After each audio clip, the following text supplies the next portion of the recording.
दोस्तों, किस स्त्री के भाग्य में पुत्र की प्राप्ति नहीं होती है और उसे पूरे जीवन निसंतान ही रहना पड़ता है? और वह कौन सी कार्य है जो एक पतिव्रता स्त्री को अपने जीवन में कभी नहीं करनी चाहिए, नहीं तो उसे पुत्र की प्राप्ति नहीं होती है। मित्रों, एक समय की बात है जब माता लक्ष्मी भगवान विष्णु से मिलने के लिए जाती है और भगवान विष्णु से कहती है, प्रभु, आज मैं आपसे 3 प्रश्न का उत्तर पूछने के लिए आई हूँ। तो भगवान विष्णु कहते हैं, हे देवी, तुम निश्चित होकर अपने तीनों प्रश्नों मुझसे बताओ, मैं तुम्हें प्रश्नों का उत्तर अवश्य दूंगा। तो प्रश्नों को बताते हुए माता लक्ष्मी कहती है, प्रभु, मेरा पहला प्रश्न यह है कि कौन से स्त्री जिसके भाग्य में पुत्र की प्राप्ति नहीं होती है और वह पूरा जीवन निसंतान ही रहती है। और मेरा दूसरा प्रश्न वह है कि कौन सी स्त्री जो समय से पहले विधवा हो जाती है और बिना पति के दुखी जीवन व्यतीत करती है।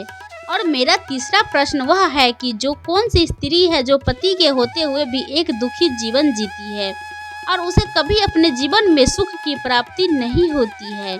तो भगवान विष्णु माता लक्ष्मी से तीनों प्रश्नों को सुनकर बोले, हे देवी, मैं तुम्हें एक कथा सुनाता हूँ जिसे सुनकर तुम्हें तुम्हारे प्रश्नों का उत्तर मिल जाएगा, किंतु बहुत ध्यान से सुनना। तो माता लक्ष्मी कहती है, आप कथा सुनाइए।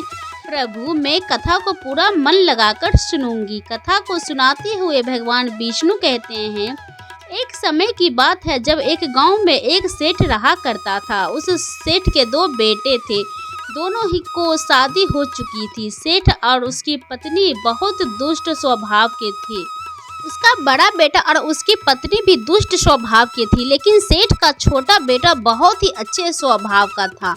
उसकी पत्नी भी बहुत अच्छे स्वभाव की थी। वह अकेले ही घर का सारा काम करती थी और घर में सभी के कपड़े भी धोती थी। उतना सब कुछ करने के बाद भी सेठ की पत्नी और बेटे की पत्नी हमेशा उसका अपमान करती रहती थी। कथा को आगे बताते हुए भगवान विष्णु कहते हैं, सेठ की बड़ी बहू का एक बेटा था और छोटी बहू को एक पुत्री थी कि सेठ की पत्नी हमेशा उस पुत्री को अपने छोटी बहू को ताने मारती रहती थी। उस पर भगवान विष्णु आगे बताते हुए बोले, देवी, अब मैं उस सेठ की छोटी बहू की कहानी अच्छे से समझाता हूँ, क्योंकि उसकी छोटी बहू की कहानी से तुम्हें तुम्हारे पहले प्रश्न का उत्तर मिल जाएगा। वह कौन सी स्त्री है जिसके भाग्य में कभी पुत्र की प्राप्ति नहीं होती है? तो इस कथा को सुनो। उस सेठ की जो पत्नी थी वह पहले से ही बड़े ही दुष्ट स्वभाव की थी और उसके दुष्ट स्वभाव के कारण घर के सभी लोग उसके बहुत ज़्यादा परेशान थे और वह अपनी छोटी बहू को बहुत ही ज़्यादा परेशान करती थी। उसको परेशान करने में उसे बहुत मज़ा आता था।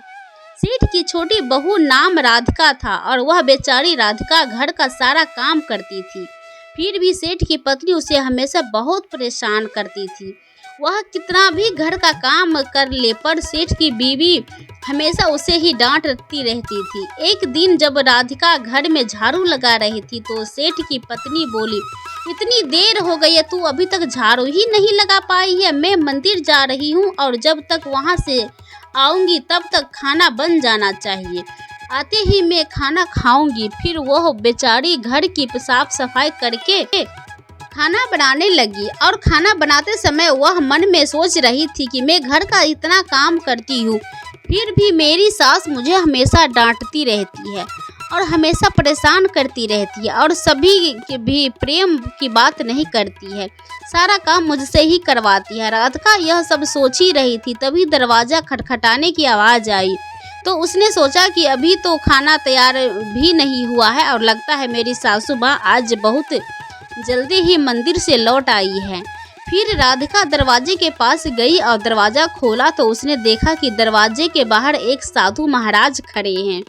फिर वह साधु महाराज राधिका से कहते हैं, बेटी, मुझे कुछ भोजन दे दो, मुझे बहुत जोर का भूख लगा है। राधिका बोली, महाराज, मैं आपको भोजन तो करा दूंगी, लेकिन मेरी सास बहुत दुष्ट स्वभाव की है, वह मुझे बहुत डांटेगी और अभी वह मंदिर गई है, मंदिर से आते ही होगी। यदि वह आ गई और उन्होंने मुझे आपको भोजन कराते देख लिया तो मुझे बहुत मारेगी, इसलिए मैं आपको भोजन नहीं करा सकती हूँ। साधु बोला, बेटी थोड़ा सा ही भोजन करा दो, मैंने सुबह से कुछ नहीं खाया है। साधु की यह बात सुनकर राधिका को दया आ जाती है और साधु को बोली, महाराज आप अंदर आ जाइए, मैं आपको भोजन देती हूँ।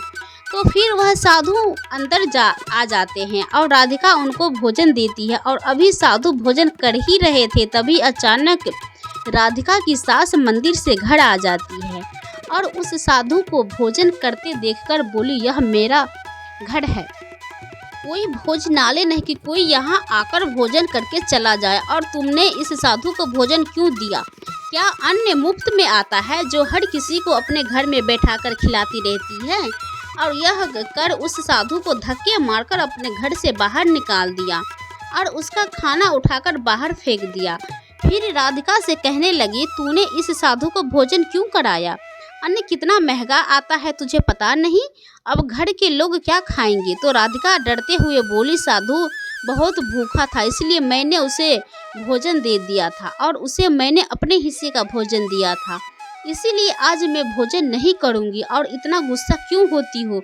भोजन तो मैंने उसे अपने हिस्से का दिया है ना। यह सुनकर उसकी सास ने गुस्से में आकर राधिका को भी धक्के मारकर घर से बाहर निकाल दिया और बोली, जा अब तुझे भी इस घर में रहने की जरूरत नहीं है और अब कभी मेरे घर में मत आना। फिर राधिका दरवाजे पर बैठकर रोती रही, किंतु उसकी सास ने दरवाजा नहीं खोला। और फिर राधिका ने सोचा, अब यहाँ से अपने मायके ही जाना पड़ेगा। फिर वह अपने मायके जाने लगती है तो बीच रास्ते में एक घना जंगल पड़ता है। राधिका भूखी प्यासी अपने मायके जा रही थी, तभी बारिश होने लगती है। फिर राधिका वहीं जंगल में एक पेड़ के नीचे बैठ जाती है और लेकिन फिर भी बारिश की बूंदें उसके ऊपर गिरती रहती है और वह भीगते लगती है। तो उसे एक और पेड़ दिखा जो काफी बड़ा था। वह बारिश से बचने के लिए वह उस बड़े से पेड़ के नीचे जाकर बैठ गई और रोने लगी। तभी उसे एक संत मिले और संत ने कहा कि बेटी तुम क्यों रो रही हो? तो राधिका ने संत को सारी बात बताई। तो संत ने कहा, वह लोग तुम्हें इसीलिए परेशान करते हैं क्योंकि तुम्हें अभी तक पुत्र की प्राप्ति नहीं हुई है, लेकिन तुम चिंता मत करो, मैं तुम्हें एक पर्ची देता हूँ जिसमें पुत्र प्राप्ति का उपाय लिखा है। फिर संत ने उसे एक पर्ची दी और कहा, इससे लिखे उपाय को यदि तुम पूरी निष्ठा से करोगी तो तुम्हें पुत्र की प्राप्ति अवश्य होगी। और इतना ही कहकर संत वहाँ से चले गए। फिर राधिका अपने मन में सोचने लगी कि यदि मुझे भी पुत्र हो जाएगा तो मुझे भी ससुराल में बहुत सम्मान मिलेगा और मेरी सास मेरी बहुत इज्जत करेगी।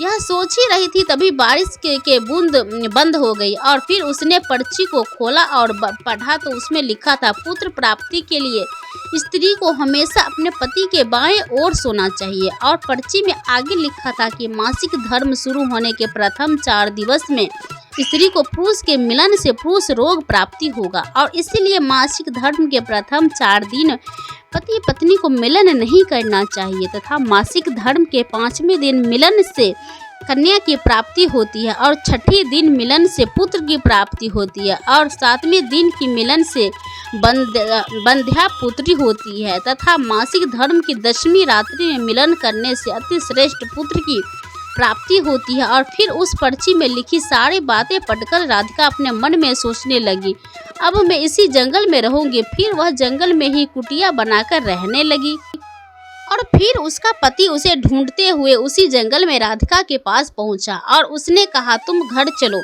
मैं राधिका ने उसे पर्ची वाली सारी बातें बताई, कहा कि अब मैं यही रहूंगी जब तक मुझे पुत्र की प्राप्ति नहीं हो जाती। यह सुनकर उसका पति भी उसी के साथ जंगल में रहने लगता है। और फिर राधिका ने अपने मासिक धर्म के दौरान मासिक धर्म की 10वीं रात्रि में अपने पति के साथ मिलन किया और वह गर्भवती हो गई। फिर सुबह स्नान करके राधिका पूजा पाठ करके बैठी हुई थी, तभी उसका पति लकड़ी काटने के लिए चला गया और फिर भयंकर तूफान आया जिसमें उसकी झोपड़ उड़ गया, जिससे भारी बारिश होने लगी। और फिर बारिश से बचने के लिए राधिका उसी बड़े से पेड़ के नीचे जाकर बैठ गई और उस पेड़ पर 2 राक्षसी रहती थी जो इस समय बाहर आ गई थी। और थोड़ी ही देर बाद वह दोनों राक्षसी पेड़ पर आकर बैठ गई और उसी पेड़ के नीचे राधिका बैठी थी। फिर वह राक्षसी आपस में कहने लगी, चलो सोने के ये टापू पर चलते हैं। तो दूसरी कहने लगी, पर कैसे? तो पहली राक्षसी बोली, इसमें कौन सी बड़ी बात है, इस पेड़ को तो अभी उड़ा देती हूँ, इसी से चलेंगे। इतना कहकर वो दोनों राक्षसी उस पेड़ पर बैठकर सोने के टापू की तरफ निकल देते हैं। और उसी पेड़ के नीचे पेड़ का जड़ पर राधिका भी बैठी थी, इसीलिए साथ में वह भी उड़ने लगती है। किंतु राक्षसी को यह बात नहीं पता होती है कि इसी पेड़ के नीचे एक औरत भी है। फिर कुछ ही देर में वह दोनों राक्षसी सोने के टापू पर पहुंच जाती है। और फिर दोनों राक्षसी को भूख लगती है, तो वह दोनों पेड़ से उतरकर के शिकार करने चली जाती है। राधिका पेड़ की जड़ से उतरकर जब सोने की टापू पर पैर रखा तो उसने देखा यह तो सब सोना ही सोना है। तो वह जल्दी जल्दी सोने को अपनी सारी आंचल में भर लेती है। जितना सोना भर सकती थी उतना भर लिया और फिर दोबारा से उसी पेड़ की जड़ पर जाकर बैठ गई। फिर कुछ देर बाद दोनों राक्षसी शिकार करके वापस आ गई और फिर पेड़ के ऊपर बैठ गई। और फिर दोनों आपस में कहने लगी, चलो अब यहाँ से चलते हैं। और फिर कुछ ही देर में वह दोनों पेड़ को लेकर वहीं पर पहुँच गई। फिर राधिका जब तक पेड़ के जड़ पर ही चुपचाप बैठी रही, जब तक वह दोनों राक्षसी वहाँ से चली नहीं गई।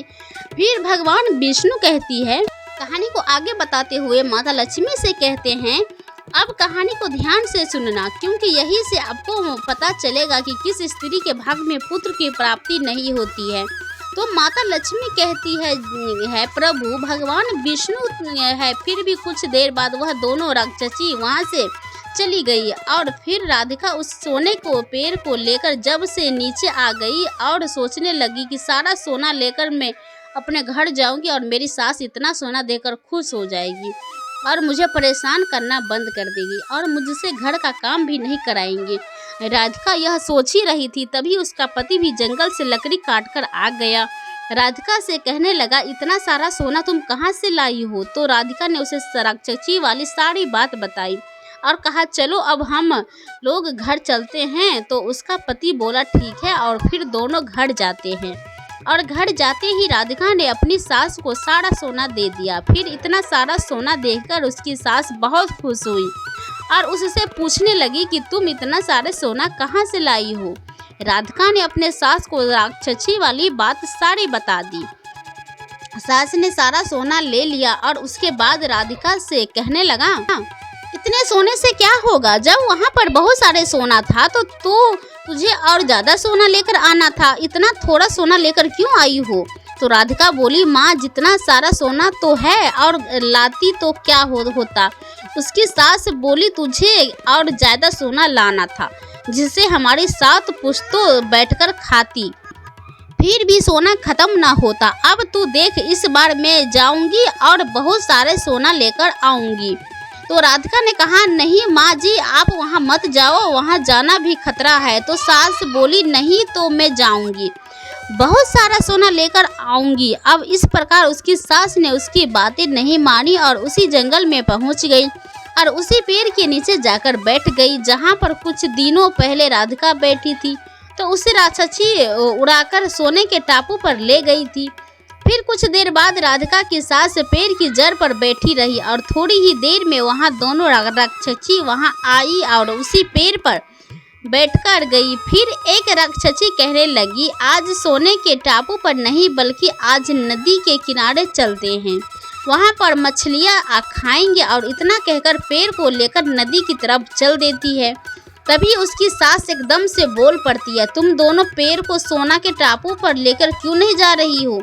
तभी उन दोनों की नज़र उसकी सास पर पड़ी और उसकी सास सोचने लगी कि यह मैंने क्या बोल दिया, अब तो यह राक्षसी जान जाएगी कि इस पेड़ पर कोई और भी है। फिर वह दोनों ने देखा कि इस पेड़ तो एक स्त्री बैठी है। तो दोनों ने पेड़ को बहुत जोर से हिलाया, जिसके कारण उसकी सास पेड़ से नीचे गिर गई और उसकी मौत हो गई। उसके बाद जब उसके घर वालों को उसकी मौत का पता चला तो सभी लोग वहां पर पहुंच गए और राधिका कहने लगी, मैंने सासू माँ को समझाया था कि वहां मत जाओ, फिर भी वह वहां पर सोने की लालच में चली गई। अब इसके लालच का फल इन्हें मिल गया। मित्रों, कहानी को आगे बताते हुए भगवान विष्णु कहते हैं, इस तरह उसकी सास की मौत हो गई। इसीलिए हमें लालच नहीं करना चाहिए। और फिर कुछ समय के बाद राधिका को एक पुत्र हुआ और पुत्र प्राप्ति के बाद राधिका बहुत खुश थी और उसने अपने घर में एक दावत रखी जिसमें उसने बहुत से पंडितों और संतों महात्माओं को अपने घर पर भोजन कराया। फिर भोजन करके सभी संत महात्माओं ने उसको बहुत आशीर्वाद दिया। और उधर सेठ ने बड़े बेटे की बहू जो हमेशा राधिका को पुत्र को लेकर ताने मारती रहती थी, उसका मुंह हमेशा के लिए बंद हो गया। भगवान विष्णु माता लक्ष्मी से कहते हैं कि मेरी कथा समाप्त हुई, अब मैं तुम्हें तुम्हारे प्रश्नों के उत्तर देता हूँ। तुम्हारा पहला प्रश्न था कि कौन सी स्त्री के भाग में पुत्र की प्राप्ति नहीं होती है और वहाँ पूरा जीवन निसंतान रहती है। तो जो स्त्रियां संतों द्वारा दिए गए पर्ची को लिखी बातें को विपरीत कार्य करती है उसके भाग में पुत्र की प्राप्ति नहीं होती है। और जो स्त्रियां अपने पति का आदर नहीं करती है और हमेशा उनसे लड़ती झगड़ती रहती है और अपने पति से हमेशा नाराज रहती है, उनके भी भाग में पुत्र की प्राप्ति नहीं होती है। इसीलिए प्रत्येक स्त्री को अपने पति का आदर सम्मान करना चाहिए। और तुम्हारा दूसरा प्रश्न था कि वह कौन सी स्त्री है जो समय से पहले ही विधवा हो जाती है और बिना पति के एक दुखी जीवन जीती है। तो समझ लो, जो स्त्रियां पति के होते हुए भी मांग में सिंदूर नहीं लगाती है और ना ही मंगल सूत्र पहनती है और जहां भी जाती है बिना सिंदूर और बिना मंगल सूत्र के जाती है तथा पति के कहने पर भी उसकी बात नहीं मानती है और पराये मर्दों के साथ संबंध बनाती है, तो ऐसी स्त्री समय से पहले ही विधवा हो जाती है। इसीलिए एक शादीशुदा स्त्री को पतिव्रता जीवन जीना चाहिए और अपने पति के अलावा पराये मर्दों को नज़रअंदाज उठाकर भी नहीं देखना चाहिए। और तुम्हारा तीसरा प्रश्न था कि वह कौन सी स्त्री है जो पति के होते हुए भी एक दुखी जीवन जीती है और उसे अपने जीवन में कभी सुख प्राप्ति नहीं होती है। तो समझ लो, यह वह स्त्री है जो सुबह देर तक सोती रहती है और सुबह 8 से 9 बजे के बाद उठती है, बिना स्नान किए ही भोजन बना देती है और पूजा पाठ भी नहीं करती है और कहीं भी जाना होता है तो अपने पति की बिना आज्ञा के चली जाती है, पति के मना करने के पर भी चली जाती है, नहीं मानती है, पति के एक भी बात नहीं मानती है। तो ऐसे स्त्रियों को जीवन में कभी सुख की प्राप्ति नहीं होती है और हमेशा दुखी जीवन जीती है। इसलिए एक पतिव्रता स्त्री को हमें चरित्रवान रहना चाहिए और प्रातः काल में उठकर स्नान आदि करके पूजा पाठ करके फिर भी भोजन तैयार करना चाहिए जिसमें कि घर में सुख शांति आती रहे। और माता लक्ष्मी की पूजा भी करनी चाहिए जिससे कि माता लक्ष्मी प्रसन्न होती रहे। मित्रों, आपको यह कथा कैसी लगी कमेंट करके ज़रूर बताइएगा। दोस्तों, वीडियो अच्छी लगी तो लाइक करिएगा, चैनल पे नए हो सब्सक्राइब करिएगा। मिलते हैं नए वीडियो के साथ दोस्तों।